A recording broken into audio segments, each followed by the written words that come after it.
हे भगवान शिव, यदि सावन सोमवार में आपके इस भक्त से कोई भूल हो जाए तो क्षमा करना, हम सब आपकी ही संतान हैं। और जो इस वीडियो को लाइक करे उसके दुख दर्द और गरीबी को दूर कर देना। लाइक जरूर करें। सावन की हार्दिक शुभकामनाएं। दोस्तों, सावन सोमवार के पवित्र दिन में यहां पर बांधे एक जोड़ी हरी चूड़ी 24 घंटे के अंदर में देखे चमत्कार। सावन का जो महीना होता है मर्यादा एवं यह भक्ति का महीना होता है, भक्ति का माह होता है। सावन के पूरे महीने पर भगवान भोलेनाथ जी का नियंत्रण माना जाता है। कालों के भी काल कहे जाने वाले महाकाल शिव शंभू को सावन का महीना बहुत ही खूबसूरत लगता है। इस समय सूखे पड़े बंजर सूखे पड़े बाग खिलखिला उठते हैं, चारों ओर हरियाली ही हरियाली दिखाई होती है। सावन का महीना लड्डू गोपाल श्री कृष्ण को अति प्रिय है। अपने बाल गोपाल रूप में भगवान लड्डू गोपाल वृंदावन में सावन में स्नान अवश्य करने आते हैं।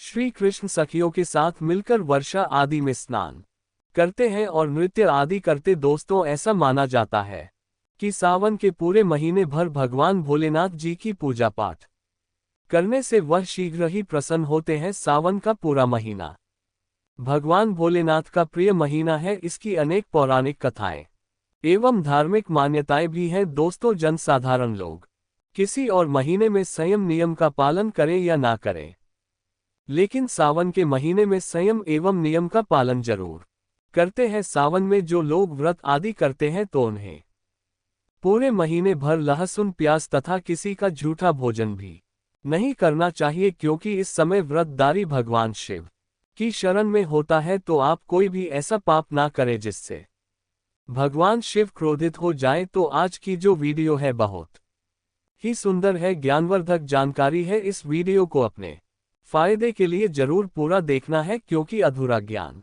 हमेशा अधूरा फल ही देगा और भगवान शिव का अपमान भी माना जाएगा। इसलिए सावन के शुभ अवसर पर वीडियो को अंत तक जरूर देखें और कमेंट में अपनी राशि जरूर डाल दीजिए। यदि हमारे पास कोई उपाय होगा तो वह आकर हम आपके कमेंट के रिप्लाई में जरूर बताएंगे। सावन के महीने की विशेष महत्व कुछ इस प्रकार से है। दोस्तों, सावन के महीने में ही समुद्र मंथन हुआ था। सावन के महीने में ही माता लक्ष्मी उत्पन्न हुई थी और माता लक्ष्मी को धन की देवी का दर्जा सावन के महीने में ही प्राप्त हुआ था। सावन के महीने में ही भगवान भोलेनाथ भूलोक पर आ जाते हैं और भूलोक पर जिनके घर पर यथावत शिवलिंग रखा हुआ होता है तो उनके घर में भगवान आशंकित जरूर आते हैं। दोस्तों, इस माह में भगवान विष्णु योग निद्रा में चले जाते हैं तो सृष्टि का जो भार होता है वह भगवान भोलेनाथ संभालते हैं। तो आज की जो वीडियो का विषय है बहुत ही सुंदर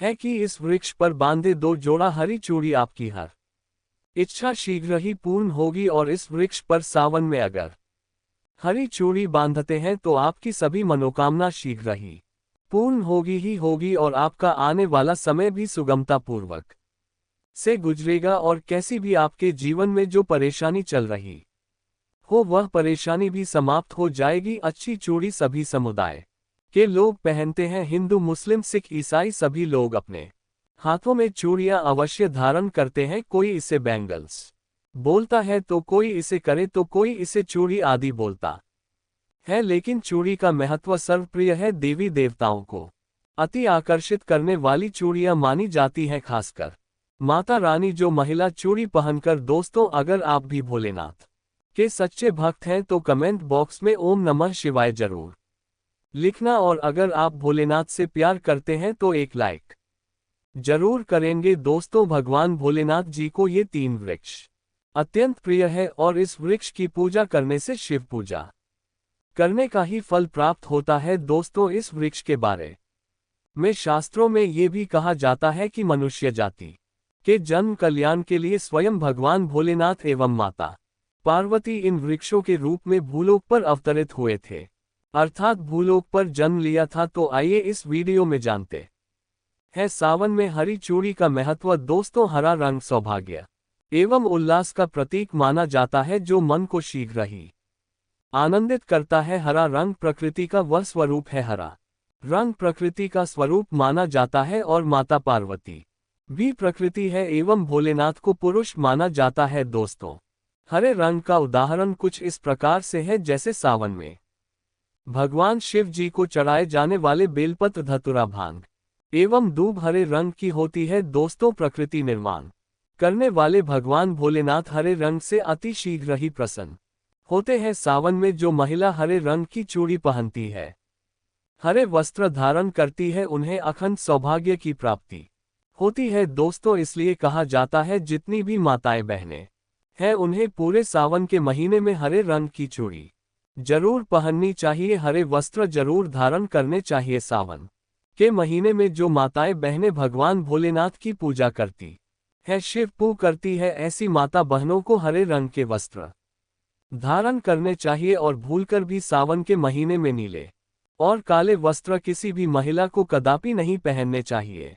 ऐसा माना जाता है कि इस रंग के कपड़े पहनने से महिला के पति पर कष्ट आते हैं और उनके पति की आयु कम हो जाती है। तो दोस्तों इस वृक्ष पर किसी भी सावन सोमवार के दिन या सावन में किसी भी समय जरूर बांधे हरी चूड़ी। दुर्भाग्य आपका सौभाग्य में बदल जाएगा। भी आपके ऊपर परेशानी हो, गरीबी हो, कष्ट हो, कर्ज हो, तकलीफ हो, जीवन में जो परेशानी हो वह सारी समस्याएं समाप्त हो जाएंगी दोस्तों। केवल एक ही सोमवार के दिन अगर आप यह उपाय करते हैं, हरी चूड़ी इस वृक्ष पर बांधते हैं, तो आपके जन्म जन्मांतर की गरीबी भी मिट जाती है और शीघ्र ही आपके एक ही सोमवार के दिन यह उपाय करने से मनोकामना पूर्ण होगी। तो दोस्तों वह वृक्ष कौन से है, आइए जानते हैं। प्रथम वृक्ष है शमी का वृक्ष।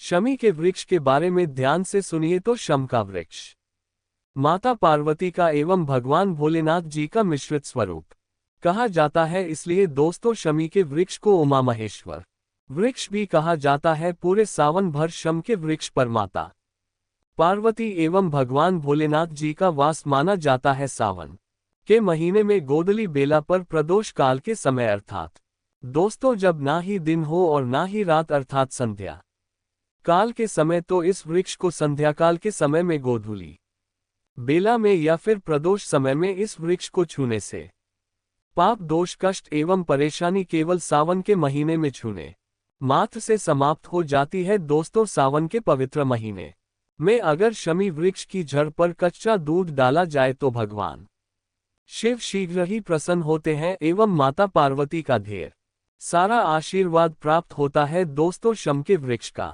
महत्व कुछ इस प्रकार से है। भगवान राम रावण पर आक्रमण करने के पूर्व भगवान राम ने शमी वृक्ष की पूजा की थी और पांडवों ने अपने दिव्य हथियार भी शमी के वृक्ष के नीचे में दबाए थे। शमी का वृक्ष जिस घर में लगा होता है उस घर का कल्याण हो जाता है और उस घर में सभी प्रकार के भौतिक सुख वास माना जाता है। तो दोस्तों सावन के किसी भी सोमवार के दिन शमी वृक्ष पर उमा महेश्वर का ध्यान करते हुए 2 जोड़ी हरी चूड़ी एवं हरे रंग का रिबन जरूर बांधना चाहिए या फिर हरे कलर का जो भी आपको श्रृंगार आदि मिल जाए वह आपको जरूर बांधना चाहिए, जैसे कि हरे रंग की मेहंदी, हरे रंग की बिंदी आदि या हरी चूड़ियां जरूर बांधनी चाहिए। दोस्तों कैसी भी आपकी मनोकामना हो वह एक ही बार में पूर्ण हो जाएगी, क्योंकि इस खास समय पर यानी सावन के समय में भगवान शिव खास तौर पर वास करने आते हैं धरती पर और शमी के वृक्ष में स्थायी रूप से वास करते हैं। शमी का वृक्ष छूने मात्र से आपकी मनोकामना शीघ्र ही पूर्ण हो जाएगी। पूरे सावन भर अगर शमी के पत्ते भोलेनाथ जी को उनकी पूजा में चढ़ाते हैं तो इससे अष्टलक्ष्मी आपके घर में वास करती है। आपके घर में कैसी भी गरीबी हो, दरिद्रता हो, दुख हो, परेशानी हो, गरीबी हो, बीमारी हो, सब समाप्त हो जाती है और पूर्ण रूप से आपके घर में भौतिक सुख आकर के निवास करने लगते हैं। दोस्तों दूसरा वृक्ष है धतूरे का वृक्ष। धतूरे का वृक्ष भगवान भोलेनाथ के उग्र रूप काल भैरव के अंश से उत्पन्न हुआ है। ऐसी मान्यता है कि शिवलिंग पर धतूरे के पत्ते या पुष्प फल चढ़ने से राहु केतु एवं शनि के कुप्रभाव समाप्त होते हैं। धतूरे के वृक्ष पर सावन के किसी भी सोमवार के दिन अगर 2 जोड़ी हरी चूड़ी बांधे तो शत्रुओं से छुटकारा मिलता है एवं शत्रुओं का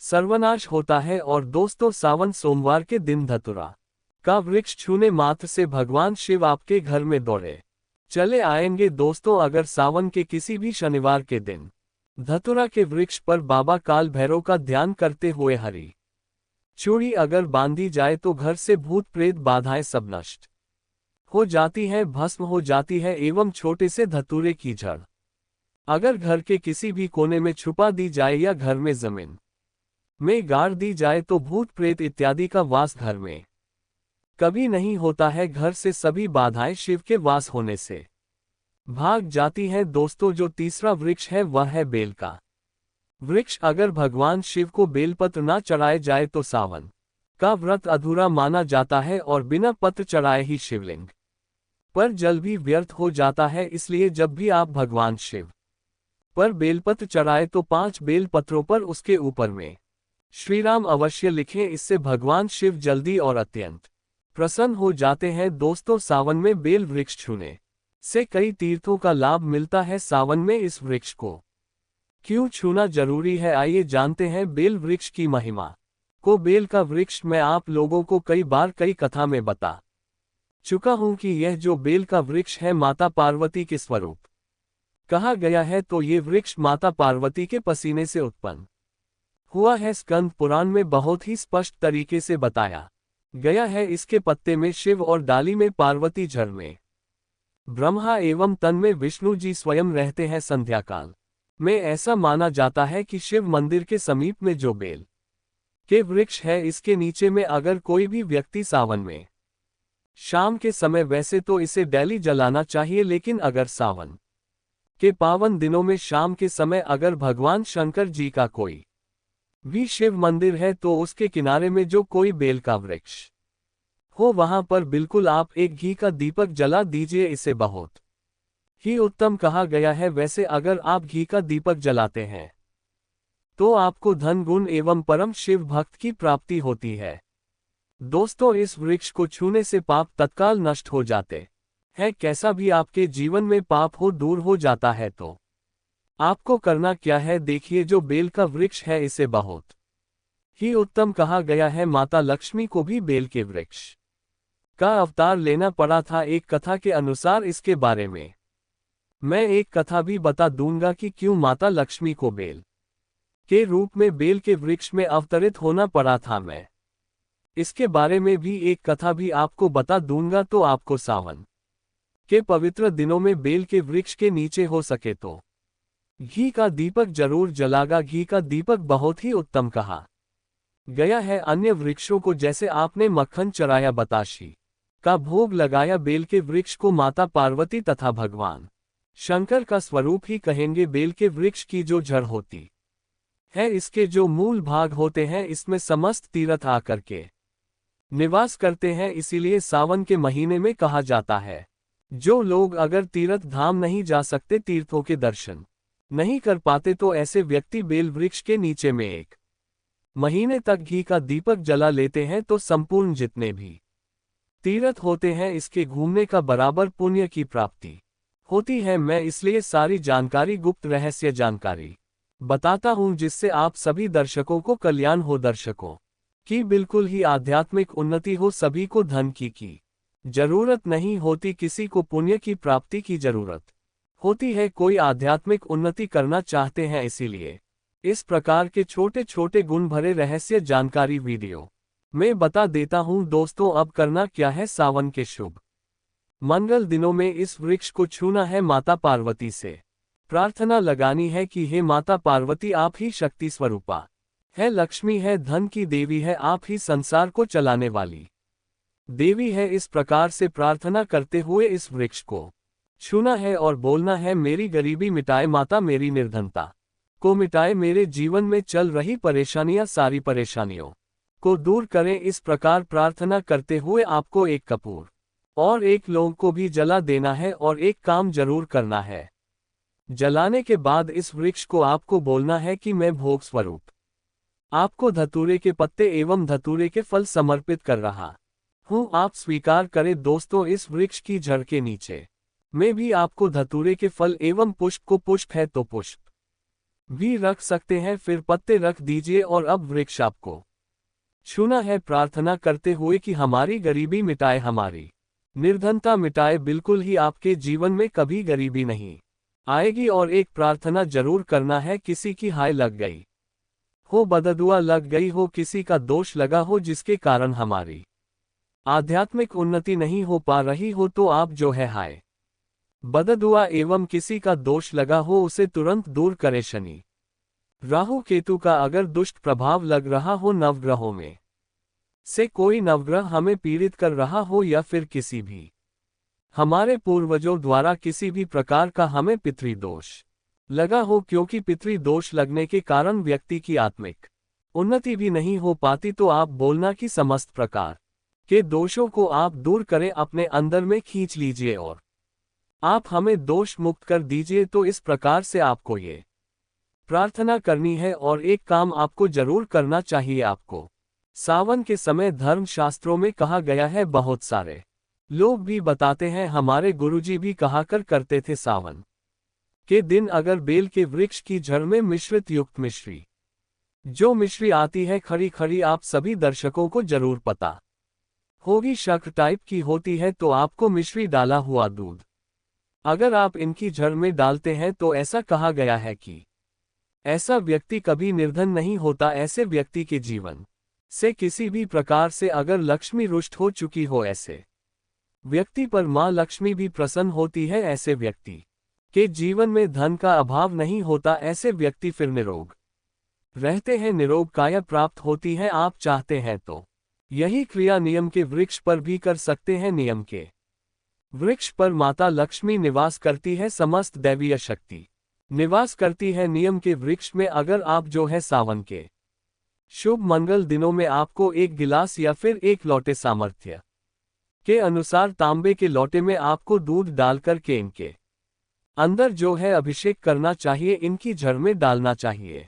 लेकिन आपको मीठा दूध ही डालना है, मिश्री मिला हुआ दूध आपको चरना है, इनकी जड़ में डालना है और गरीबी मिटाने की प्रार्थना करनी है। या फिर जिन लोगों पर कर्जे का भार है, वह लोग बोल सकते हैं कि हमारे कर्जे का भार दूर हो, या फिर जीवन में जो किसी भी प्रकार की जो परेशानी है, वह परेशानी भी बोल देना, वह परेशानी तत्काल यह वृक्ष समाप्त करते हैं और आपको इसे छू करके आ जाना है। दोस्तों, सावन में आप इन वृक्षों को जरूर छुएं, आपका कायाकल्प हो जाएगा, भगवान शिव आपके ऊपर मेहरबान हो जाएंगे, आपकी भक्ति की कामना आराधना पूर्ण हो जाएगी। तो अगर आप महादेव की कृपा प्राप्त करना चाहते हैं और उन्हें अपने घर पर बुलाना चाहते हैं, तो कमेंट बॉक्स में लिखे, भगवान शिव आपका स्वागत है हमारे घर में, हर हर महादेव, ओम नमः शिवाय एक लाइक जरूर करें।